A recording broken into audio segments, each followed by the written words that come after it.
pozrite.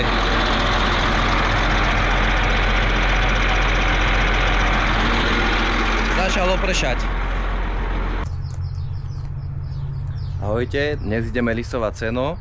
Ukážem vám nejakú základnú údržbu, čo ideme vlastne robiť. Ideme vyfúkavať lis. Není nejako moc zašpenený, ale niečo tomu treba dať. Potom nejaké premazanie základné a následne pôjdeme na lúku polisovať. Uvidíme, ako to pôjde. Není toho veľa, ale je to taký horší terén, tak poďme na to.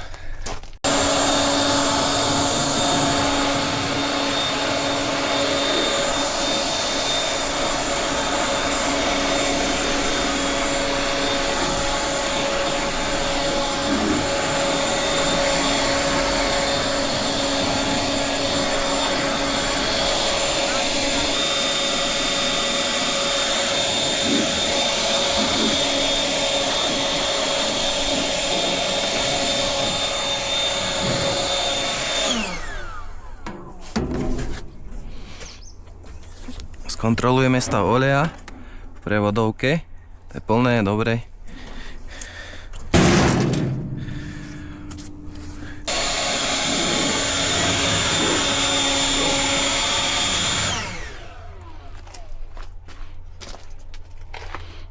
Oleja dosť. V poriadku.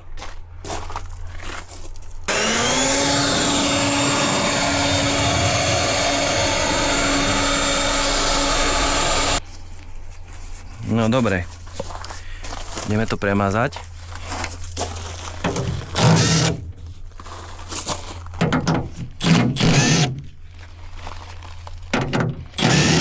Tu máme reťazové rozvody.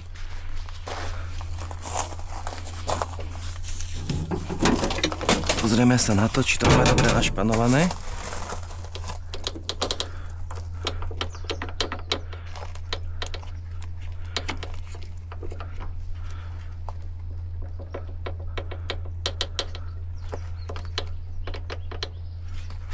Bolo by zle ho troška aj prišpanovať.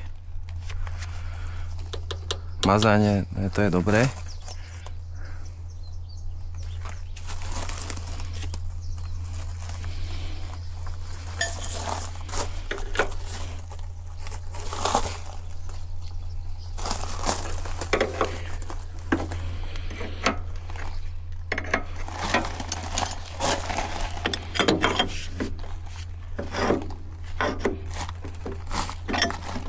No.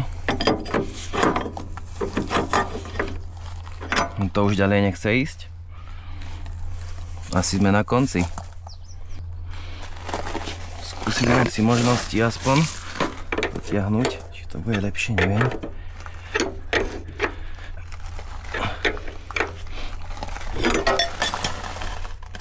Ale niečo pomohlo.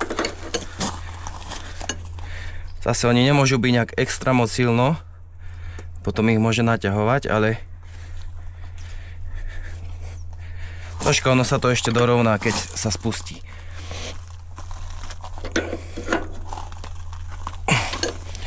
Prenechám tak. Druhá strana, čo je s vama?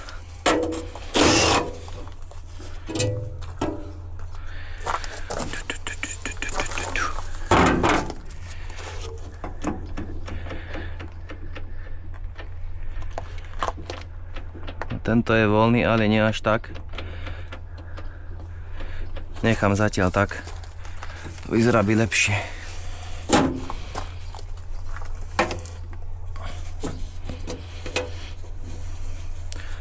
Tu máme nádobku na mazanie reťazí.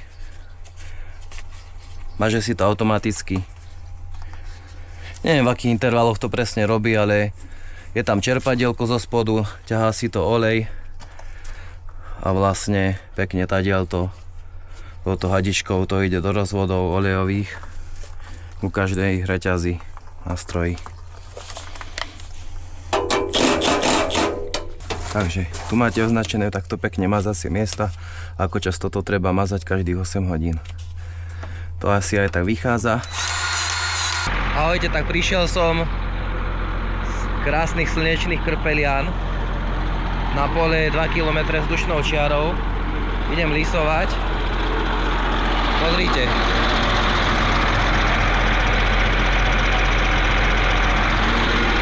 Začalo pršať. Tak ja neviem. To je neuveriteľné táto sezóna.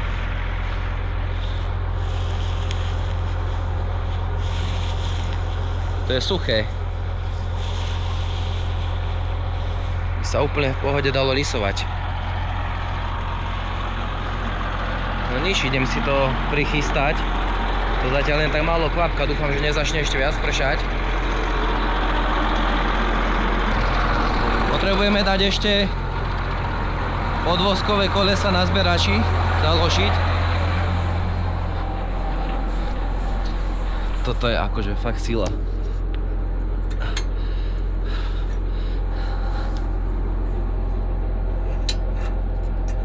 Sena není, a keď ho chcete spraviť,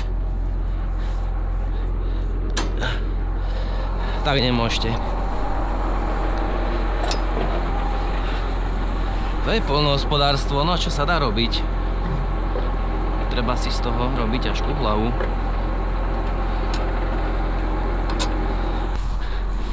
No neviem, ja až radšej chvíľu počkám, tam majsterko hrabe seno na Číňanovi. Sa mi to nepáči.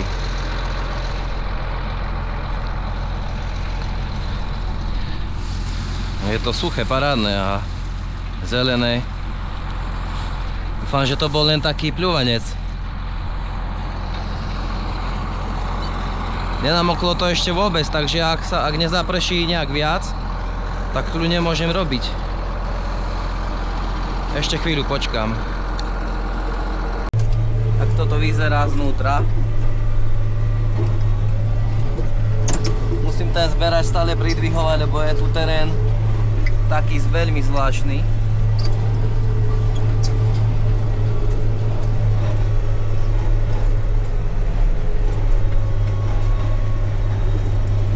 Stále ho musím pridvihovať.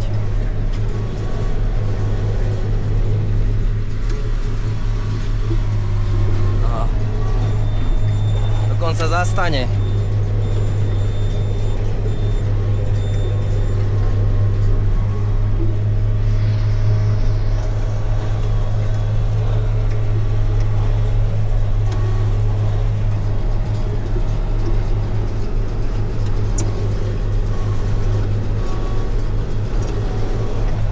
Akože ono to není nejaké strmé na lisovanie, že by človek sa tam nevydriapal alebo čo, ale hore, dole, hrby a to ten zberač nedokáže tak ukopírovať. Tam už nás čaká odvoz, len nemám ešte skoro nič nalisované. Mi to ide pomaly.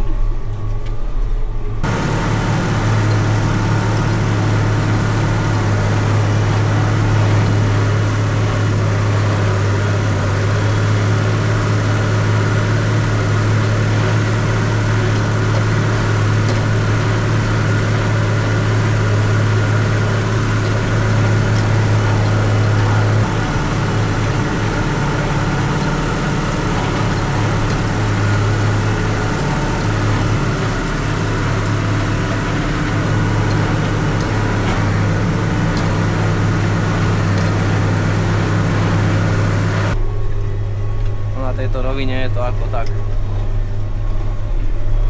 Ale aj tak je to hrboľaté. Tak nakoniec nepršalo. Začalo len troška smokli. Som si myslel, že to bude už finito. Že už nespravíme nič, lebo mrak rumburák sa nad nami dosť predstíral. Tak som si myslel, že sa rozprší riadne, ale chvála Bohu sa to umudrilo.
A chlapci oddychujú.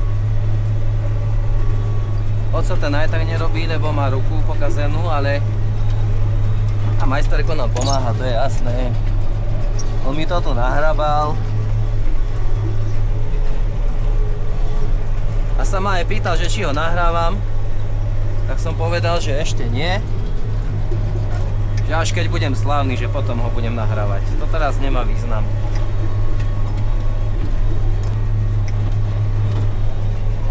No dobre, toľko asi z kabíny. Tu máme dolisované. Vyzerá to, že sa to podarilo dobre. Tak to vyzerá teraz lúka. Majsterko zbiera balíky ešte. Troška sa trápi, asi mu niečo nefunguje. Vyzerá to dosť slabo. Možno bude nejakých 20 balíkov na 6 hektároch. Takže ten priemer je o dosť horší ako minulé roky. Zvyčajne býva okolo 4 balíky na hektár, to znamená, že 24 balíkov toľko určite nebude. Neviem, ako ste na to vy tento rok. Všetci hovoria, že je slabšie, ale mne sa to tiež tak zdá, napriek tomu, že je 25. alebo 26. júla, kedy tá tráva už by mala byť dávno narastená, kvôli tomu, že hodne pršalo. Ale stále tam nič nenarastlo, akože narastlo, ale dosť slabo. Neviem, prečo to tak je. Asi keď nezaprší proste na jar, v tom máji, tak aj na tých trávach sa to hodne ukáže. Tam máme teda dolisované, pôjdem to ešte vyčistiť, schovať pod strechu. Ak sa vám video páčilo, to sme radi a môžete sledovať aj predošlé videá, ktoré sme nahrali o výrobe vlastného hnojiva, alebo ako sa nám podarilo zničiť burinu pomocou reťazových brán z Ukrajiny. Tak sa majte pekne, ahojte.